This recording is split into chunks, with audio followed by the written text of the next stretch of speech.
Hello കൂട്ടുകാരെ, എല്ലാവർക്കും നമസ്കാരം. വിബീസ് ലിറ്റിൽ വേൾഡിൻ്റെ മറ്റൊരു പുതിയ എപ്പിസോഡിലേക്ക് സ്നേഹപൂർവ്വം സ്വാഗതം.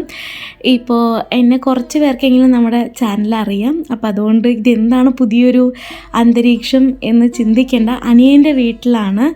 അപ്പോൾ ഞാൻ വളരെ സിമ്പിളായിട്ട് അവർ യൂസ് ചെയ്യുന്ന പൂജാ റൂമല്ല, അതിന് തൊട്ട് താഴെയുള്ളൊരു ചെറിയ സ്പേസിൽ ഞാനൊരു ചെറിയ പൂജ ചെയ്യുക എന്ന് കരുതി. വേറെ ഒന്നും കൊണ്ടല്ല, കുറേ പേര് കണ്ടിന്യൂസ് ആയിട്ട് ചോദിച്ചിട്ടുണ്ടായിരുന്നു വളരെ സിമ്പിളായിട്ട് നമുക്ക് എങ്ങനെയാണ് വീട്ടിൽ പൂജ ചെയ്യാൻ പറ്റുക, എന്തൊക്കെയാണ് ബേസിക്കായിട്ട് ആവശ്യമുള്ള സാധനങ്ങൾ. അപ്പോൾ അതിന് വേണ്ടിയിട്ടാണ് കേട്ടോ ഈ ഒരു വീഡിയോ. നിങ്ങളുടെ ഇഷ്ടദൈവം ഏതാണോ ആരാണോ ആ ഭഗവതിയുടെ ഒരു ഫോട്ടോ, ഒരുപാട് ഫോട്ടോസ് പൂജാ റൂമിൽ നിറച്ച് വയ്ക്കാതിരിക്കുന്നത് വളരെ നല്ലതാണ്. ചെയ്യാം, പക്ഷെ അതിനനുസരിച്ച് ഒരു മെയിൻ്റനൻസ് നമ്മളത് കൊടുക്കണം.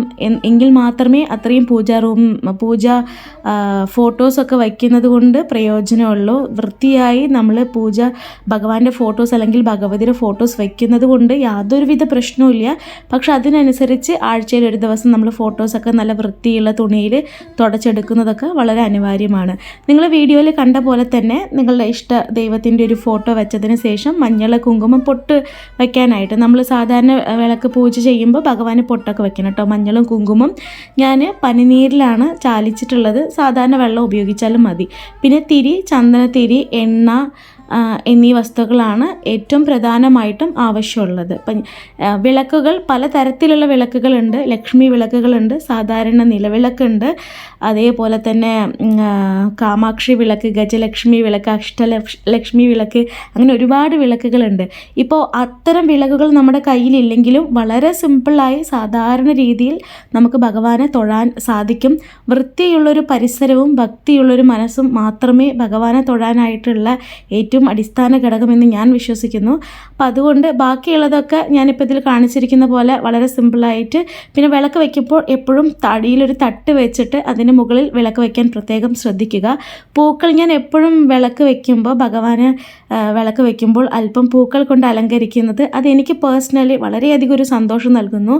അത് അത്യാവശ്യമല്ല, അനിവാര്യമല്ല, പക്ഷേ പൂക്കളില്ലാത്ത പക്ഷം ഒരല്പം തുളസി ഇലയെങ്കിലും ഭഗവാന്റെ കാൽപാദത്തിൽ വെച്ച് തൊഴുന്നത് വളരെ നല്ലതായിരിക്കും. പക്ഷേ എനിക്ക് പൂക്കൾ കൊണ്ട് അലങ്കരിച്ച് എനിക്ക് ഭഗവാനെ കാണുമ്പോൾ ഒരുപാട് മനസ്സിന് എന്തെന്നില്ലാത്തൊരു സന്തോഷം അതെനിക്ക് നൽകുന്നു. അതുകൊണ്ടാണ് കേട്ടോ ഞാൻ എപ്പോഴും പൂക്കൾ പ്രിഫർ ചെയ്യുന്നത്. പിന്നെ കൊടിവിളക്ക് ഉണ്ടെങ്കിൽ കൊടിവിളക്ക് ഉപയോഗിച്ച് വിളക്ക് വയ്ക്കുക. അവിടെ എനിക്ക് കൊടിവിളക്കില്ല, അപ്പോൾ അതുകൊണ്ട് അതിന് വേണ്ടി സെപ്പറേറ്റ് ഒരു ചിരാതിൽ വിളക്ക് കത്തിച്ച് അത് മുഖേനയാണ് ഞാൻ മറ്റ് ഭഗവാനെ ഉദ്ദേശിച്ചിട്ടുള്ള 2 വിളക്കുകളാണ് കേട്ടോ വെച്ചിട്ടുള്ളത്. ഒരു വിളക്ക് മാത്രം വയ്ക്കുന്നത് നല്ലതല്ല. അപ്പോൾ അതുകൊണ്ട് 2 വിളക്കുകൾ ഞാൻ വെച്ചിട്ടുണ്ട്. പിന്നെ സാമ്പ്രാണിയാണ് കേട്ടോ കത്തിക്കുന്നത്. ഇത് കമ്പ്യൂട്ടർ സാമ്പ്രാണി എന്ന് പറയും. പിന്നെ ചന്ദനത്തിരി, 3 ചന്ദനത്തിരികൾ അല്ലെങ്കിൽ 5 ചന്ദനത്തിരികൾ കത്തിച്ച് വയ്ക്കുന്നത് ഉചിതമാണ്. പിന്നെ ഭഗവാന് തൊഴുതതിന് ശേഷം നമ്മൾ പ്രസാദമായിട്ട് ഭഗവാന് നൈവേദ്യമായിട്ട് വെള്ളമോ അവിലോ മലരോ നിങ്ങൾക്ക് ഇഷ്ടമുള്ള എന്തെങ്കിലും പഴങ്ങളോ എന്തെങ്കിലും ഭഗവാന് നൈവേദ്യമായിട്ട് വയ്ക്കുന്നത് വളരെ വളരെ നല്ലതാണ്. നൈവേദ്യം ഒന്നും വയ്ക്കാതിരിക്കരുത്. ഞാനിവിടെ വെള്ളമാണ് വയ്ക്കുന്നത്. നിങ്ങൾക്ക് വെള്ളം, കൽക്കണ്ട്, പഴം എന്താണ് കയ്യിലുള്ളത് അതിനനുസരിച്ച് വയ്ക്കുക കേട്ടോ.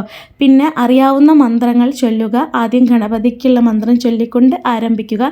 ഏത് ഭഗവാനെ തൊഴുകയാണെങ്കിലും ആദ്യം നമ്മുടെ വിഘ്നേശ്വരനെ ഒന്ന് മനസ്സിൽ ഓർക്കാനും പ്രാർത്ഥിക്കാനും മറക്കരുത്. വളരെ സിമ്പിളായിട്ടുള്ളൊരു പൂജാ രീതിയാണ് ഇപ്പോൾ ഞാനിവിടെ കാണിച്ചിരിക്കുന്നത്.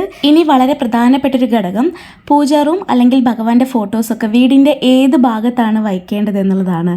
വാസ്തുശാസ്ത്ര പ്രകാരം വീടിൻ്റെ നോർത്ത് ഈസ്റ്റ് കോർണറിൽ, അതായത് വടക്ക് കിഴക്ക് മൂല, ഈശാന മൂല എന്ന് പറയും, അവിടെയാണ് വളരെ ഉചിതമായിട്ടുള്ളൊരു സ്ഥലം പൂജാ റൂമിന് അല്ലെങ്കിൽ ഫോട്ടോസൊക്കെ വയ്ക്കുന്നത്. കിഴക്ക് നോക്കി, നോർത്ത് ഈസ്റ്റ് കോർണറിൽ കിഴക്ക് നോക്കി അല്ലെങ്കിൽ വടക്ക് നോക്കി ദീപം ഭഗവാന്റെ ഫോട്ടോസ് വയ്ക്കാവുന്നതാണ്. അവിടെ സാധ്യമല്ലാത്ത പക്ഷം നമുക്ക് സൗത്ത് വെസ്റ്റ് കോർണറിൽ, കന്നിമൂല അല്ലെങ്കിൽ കുബേരമൂല എന്നൊക്കെ പറയും, പണമൊക്കെ സൂക്ഷിക്കുന്ന വാർഡ്രോബൊക്കെ ഈ കുബേരമൂലയിലാണ് സാധാരണ വയ്ക്കാറുള്ളത്.